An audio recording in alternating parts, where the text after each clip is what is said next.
diturunkan, truk kami pulang, udah. Nah, pas di tanggal 22 Juni 2020 itu ada Ibu L dari pihak Gajah Tunggal mengirimkan email ke kita, ke Ibu Yuni, staf saya.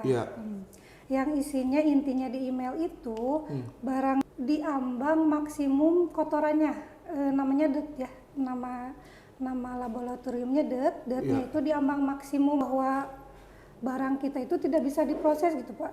Jadi kita ditolak aja, kita ditolak barangnya. Nah dari situ sebetulnya saya udah dapet Pak hasil itu.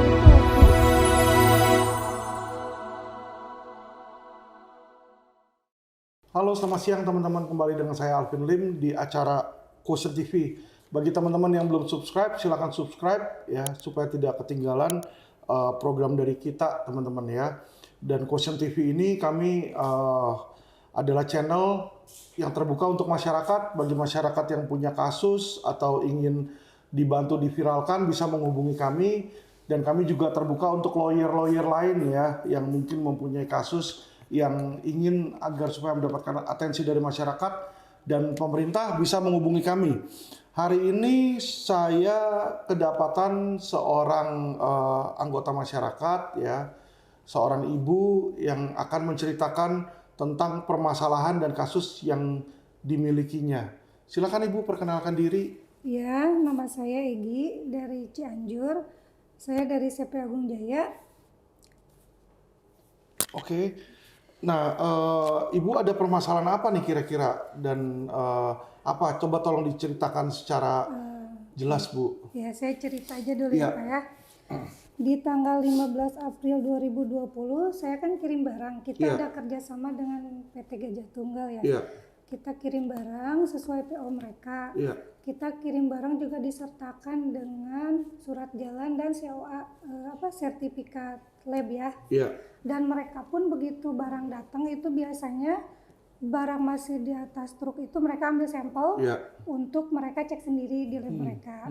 Setelah mereka cek dan hasilnya oke, baru barang boleh diturunkan. Pada waktu itu barang diturunkan, truk kami pulang, udah. Nah, pas di tanggal 22 Juni 2020 itu ada Ibu L dari pihak Gajah Tunggal mengirimkan email ke kita, ke Ibu Yuni, staf saya.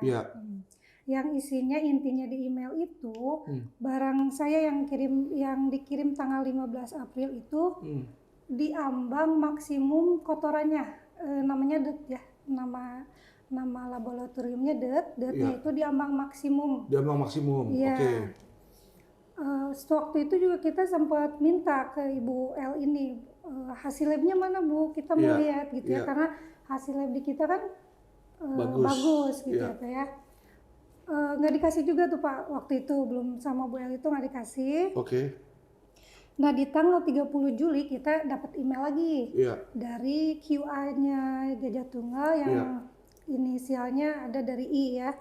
Nah di email itu dia menyebutkan berdasarkan dengan email Ibu L yang tanggal 22 Juni itu ya, bahwa barang kita itu tidak bisa diproses gitu Pak. Jadi kita ditolak aja, ditolak barangnya. Kita di situ mengalami kerugian yang lumayan besar Pak. Karena sampai saat ini pun barang kita nggak bisa masuk ke sana. Karena 2 email itu gitu ya. Karena Pak juga di situ berdasarkan dengan email Bu L itu, di situ disebutkan kalau barang kita nggak approve lah, di mereka nggak masuk. Nah dari situ sebetulnya saya udah dapet Pak hasil labnya itu di tanggal 13 Juli. Dapat dari siapa? Dari Gajah Tunggal? Iya, dari Gajah Tunggal Pusat. Jadi bukan dari Pak ini, bukan dari Ibu L itu. Karena sampai saat itu pun mereka nggak ngasih. Dan ternyata hasilnya bagus. Dan saya ada buktinya semua. Karena itu kan di SNI itu .content itu maksimal tuh di 0,2. Dan punya kita yang tanggal 15 itu di 0,12. Itu kan udah sesuai standar nasionalnya seperti itu ya. Nah dari situ saya ngerasa, oh ini berarti email fitnah dong ke kita. Saya minta pertolongan lah ke pengacara untuk dilaporkannya ke kepolisian. Dan akhirnya setelah itu dilaporkanlah di tanggal 29 April 2023. Iya. 3 tahun kemudian. 29 April tahun berapa? 2023. Oke. Nah, dari situ udah di Januari ke 2024 pun tidak ada SP2HP, Pak. Dari kepolisian. Nah, dari itu si pengacara tuh minta perlindungan ke perlindungan hukum lah ke Metro Jakarta Pusat ke situ ya. Dan lain-lain ada di situ beberapa di tanggal 6 Februari. Setelah mintanya perlindungan hukum itu barulah di tanggal 21 Mei kemarin keluar SP2HP itu.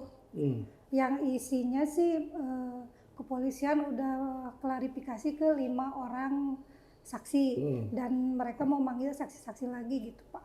Itu aja sih. Oke. Laporan polisinya pasalnya apa Bu yang kemarin dilaporkan? Fitnah, Pak.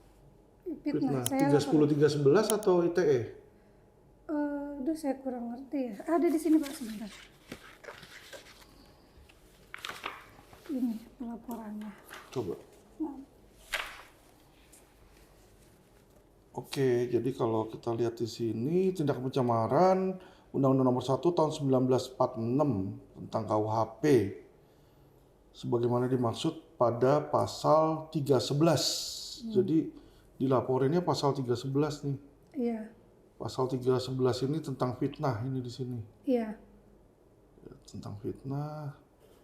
Di situ dilaporin ke Polda Metro Jaya ya, lapornya ke PMJ nih. Dari Polda Metro Jaya dilimpah ke Polres atau Betul, gimana? dilimpah ke Kapolres Metro Jaya. Polres mana? Metro Jaya.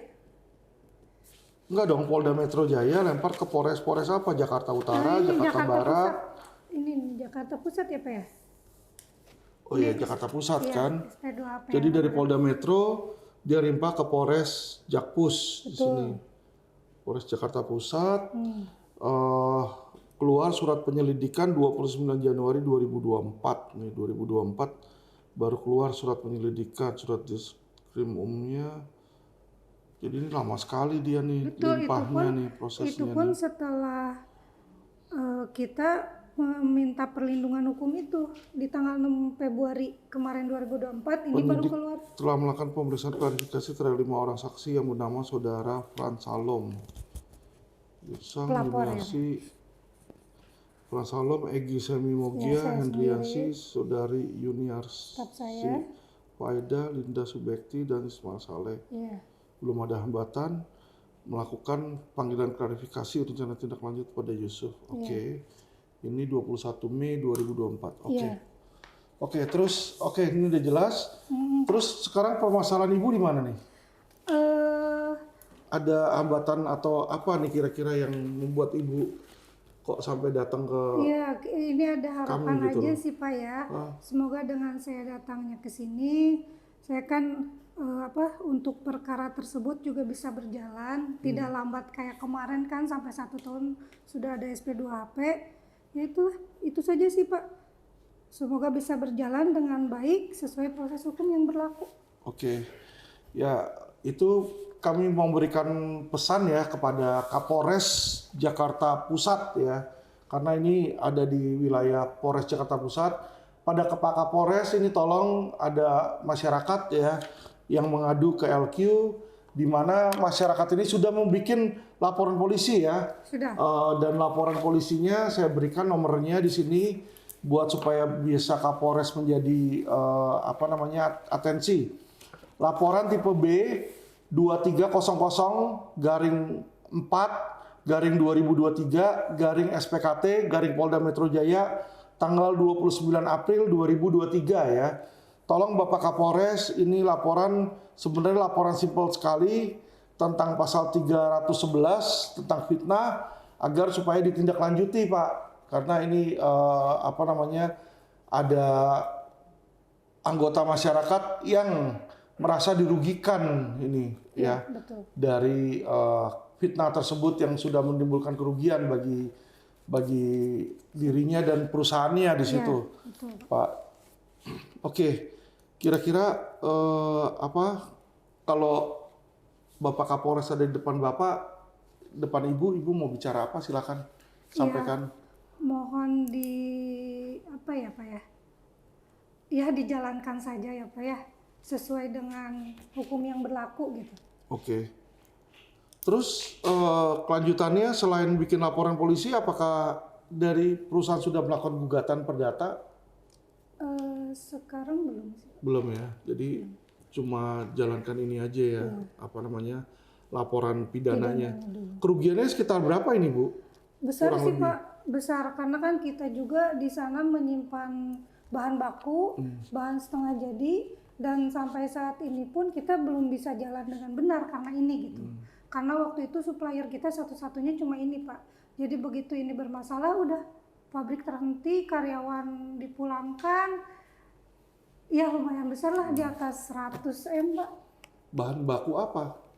Lem Pak, karet mentah. Lem. Namanya. Oh, yang kayak karet mentah yang hitam. Yang bau itu, yang kayak ada yang putih, ada yang hitam. Nah kita tuh produksi SIR 20. SIR 20 itu bahan baku untuk ban. Oh, bahan baku untuk ban ya gitu ya. Ya, jadi itu ya, kita minta agar kepolisian segera menindaklanjuti karena ini walaupun kasusnya kasus sepele 311, tapi kerugian yang dialami cukup besar di situ. Oke, itu aja. Ada lagi yang Ibu mau sampaikan? Itu aja Pak. Oke, terima kasih teman-teman.